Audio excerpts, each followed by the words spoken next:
Jobs are the productive engine of successful economies.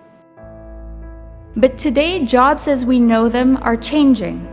They are being threatened by large-scale transformations.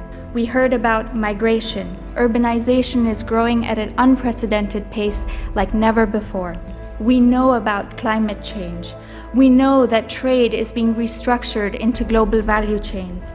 We know that technology is spreading across the globe at an unprecedented rate. These massive transformations are changing our working world at a speed that governments, policymakers, businesses, and workers are struggling to adjust to.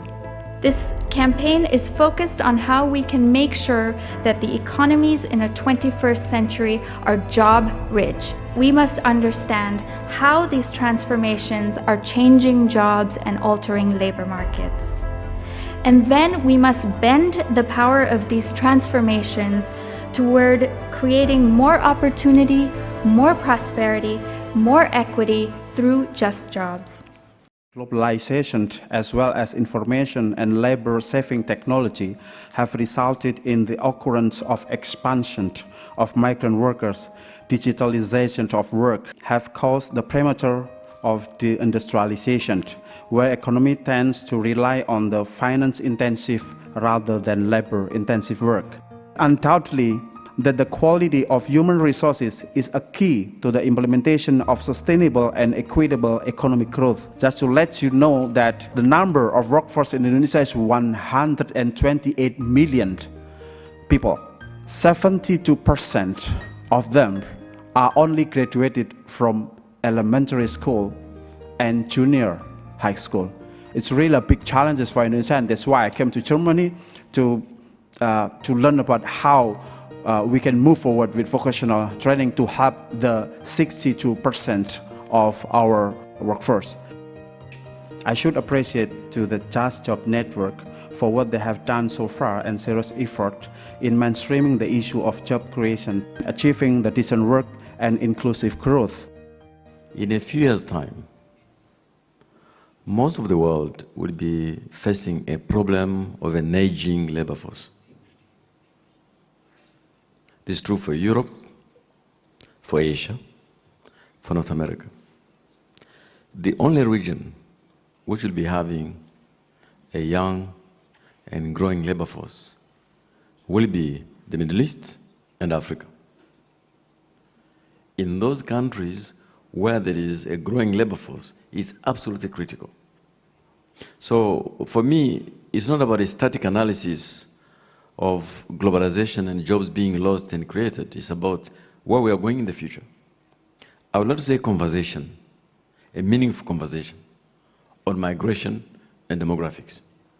I don't get a feeling that migration can be stopped by anyone. It has never happened. You can make it difficult, expensive, but it can never be stopped. It is about keep them out so we can keep our welfare. This is also a serious problem for Myanmar because we now have about 5 to 6 million of Myanmar migrant workers living and working in Thailand because Thailand is far ahead of us, and then they need all the cheap labor, and then we are sending labor to our immediate neighbor. And that is also happening in many parts of the ASEAN, where I guess the Indonesians are also sending migrant workers to Malaysia, and whereas Laotians and Cambodians are also working in Vietnam.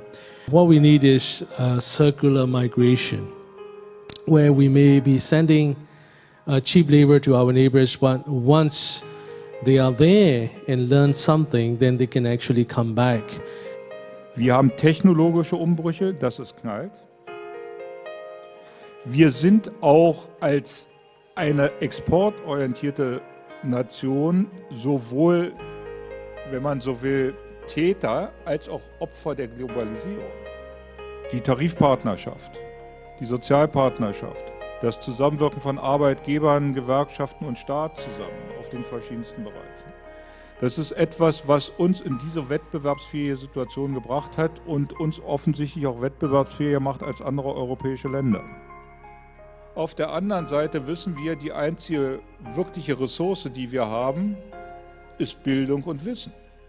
Was natürlich eine unglaubliche Anforderung an Arbeit selber stellt. Wie man das macht, dass man sozusagen eine der führenden Exportnationen der Welt ist ohne Rohstoffe. Das, was wir hier das System der industriellen Beziehungen nennen, dass das eine der wesentlichen Grundlagen dafür ist, dass wir überhaupt dieses schaffen. Well, countries like Brazil, and I think that's true for many African countries and many emerging countries, we are facing the challenge of the future, but we are still facing the challenges of the past, which were not resolved. We had periods of very big inflation, and we had periods of stagnation. The only thing that was constant was the growth of inequality. Whenever people speak about measures to combat inequality, people would say, oh, no, first we have to grow, or first we have to tackle inflation. The final decisions have to be taken in the UN, because the UN is the rule-based organism. All these informal things are informal. They may be inspirational. They may be, they may permit a discussion that you cannot have between 195 countries at the same time. But the decisions have to be taken in a multilateral setting. And that, I think, is very important for climate change, and it's very important for trade, and very important for refugees, or what have you.